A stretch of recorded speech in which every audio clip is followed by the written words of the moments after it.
Now, I thought that we had done a pretty good job. So I go to the U.S. intelligence community down in Washington, D.C., in an audience similar in size to this, full of all the intelligence specialists, and I give the briefing. I say, we can close the books on Iraq's ballistic missile problem.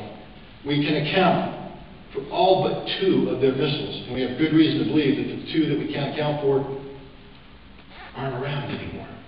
Now, you all seen that movie, Top Gun?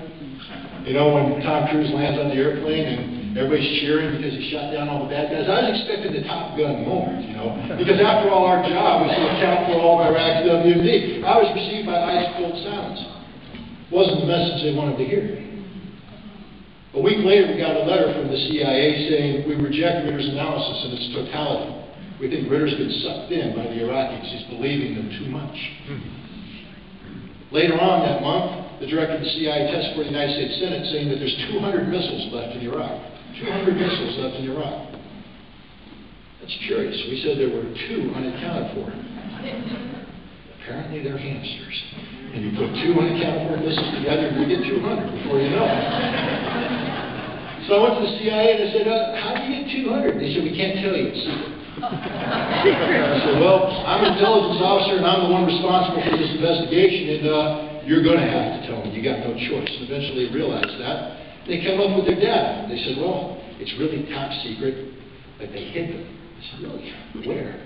And this is where the CIA made a mistake. They said they hid them underground, in mountains, under rivers, under lakes. And they told me exactly where they had buried these missiles. I said, super. I'm going to call your bluff. We're going to build ground-penetrating radar. And we're going to mount them on helicopters. And we're going to fly them to Iraq in great secrecy, take the Iraqis by surprise. We're going to go to each one of these sites, surround them, and fly this radar over and find the buried missiles. I called their bluff. $12.5 million of U.S. taxpayer money later. We had radar, mounted on helicopters, flying over Iraq. And we went to every single site. We went to the lakes with radar mounted on Zodiac boats. We went to the rivers. We put frogmen in the rivers. They were French frogmen. You can But the fact is, you can belittle their nationality, don't belittle their courage or their dedication, because the Tigris and Euphrates rivers, ladies and gentlemen, is muddy. It's like swimming in coffee. You heard the concept of braille diving? As they're down there feeling around because they can't see. We put a radar over, we detect an anomaly, we send it in, but we had to have another radar 100 meters up the river to detect the boulders bouncing down. Because if we didn't detect the boulders and pull the divers up, they'd get hit, they'd be dead. As we were probing the desert in western Iraq for these buried missiles, we had to go inch by inch probing the ground for unexploded ordnance. It was littered throughout western Iraq. One mistake, we're dead. It's not a game. It was a deadly serious job, and we did it. How many missiles do you think we found? None. So now I go back to the Director of Intelligence, Central Intelligence, James Woolsey, and I give him the briefing. We've inspected all your sites, we found nothing, and we reject your 200 missile claim. We go back to our original assessment, which is that we can account for all missiles but 2, and we're pretty sure we know what happened to those 2. There are no missiles left in Iraq. The Director of the CIA said, Ritter, you're a smart kid. Good job. Leave. Called in my boss, he said, Ritter's right, there's not 200 missiles.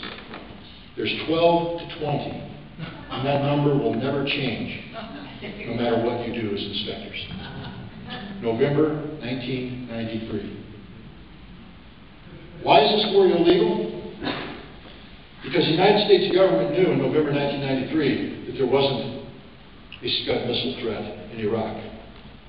The one honest thing that the director of the CIA said was that there were 12 to 20, and that number would never change. Fast forward to March 2003. We can laugh about this except for the following. We sent American Special Operations Forces, British Special Forces, Australian Special Forces into western Iraq. They went in the pre-dawn hours. They carried out sweeping raids on sites. Lives were lost on both sides.